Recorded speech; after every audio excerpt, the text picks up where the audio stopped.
Hi, Mael here, body relationship and empowerment coach as well as self-love ambassador. And I'm going to talk to you a little bit today about judgment and what my process is with it in the hopes that you adapt it to your context in life and then it'll make you feel so much better and empowered.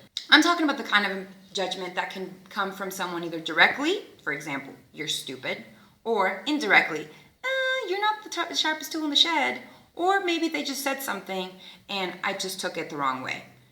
Of all those three things, the last thing I just said is the key factor. I just took it the wrong way. We have conditioned ourselves to believe in and think things just based on what people do. If you think this, and that definitely means that. And if you do this, and that definitely means that. What I do is I turn around and just look inside myself.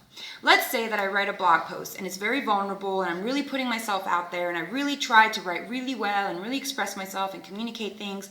And then someone replies with something that doesn't sound like the most optimistic, most positive, most optimal constructive criticism.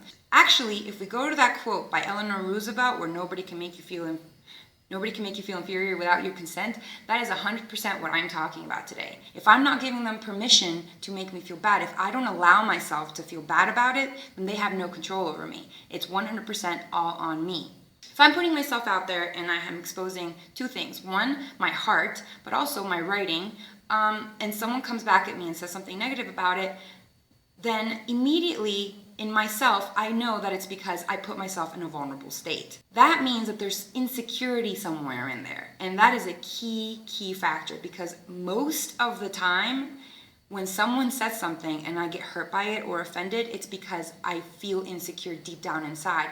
And what they're actually doing is shining a bright spotlight for everybody to see what I'm insecure about. That's what the first thing is I'm going to look inside myself and go, what is it that I feel insecure about? The opportunity that I have there is to talk to myself and be like, why do you feel insecure about this? And if it's something, it's like don't worry about it, if there's nothing you can do about it, that would go there too. If I understand that my writing maybe isn't the best, that's okay. That's completely okay. I can accept that within myself. I don't need other people to think it's good or bad. What it all comes down to is understanding that you are not defined by other people. It's what you're putting back into yourself and what you're doing with that counts in the long run. So my way of handling judgment is turning the eye around and looking within myself instead of expecting other people to change the way that they feel or how they act or how they see things, because it's never going to happen. And that is so freeing, because when someone gives me the gift of a compliment, I can choose to either receive it and believe it or reject it and deny it. It's the same thing with an insult. I can either choose to receive it and believe it or reject and deny it. And that's what I'm talking about. That kind of power where you're just like, yeah, you know what? Your opinion doesn't matter. One of my favorite mantras are, what other people think of me is none of my business. So what I would like to leave you with is to think about next time that someone says something that hurts you, look inside yourself and see what it is that they're shining that big bright light on that you don't want anybody to see. What is it that you're feeling insecure about?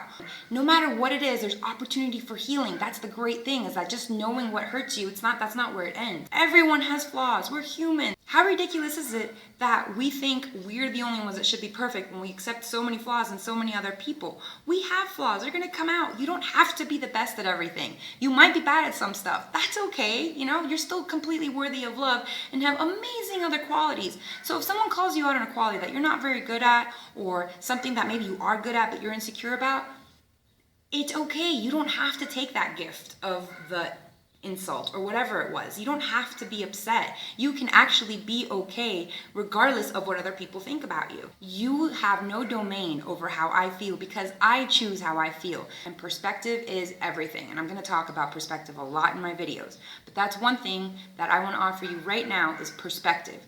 You choose to see the insult for how it is.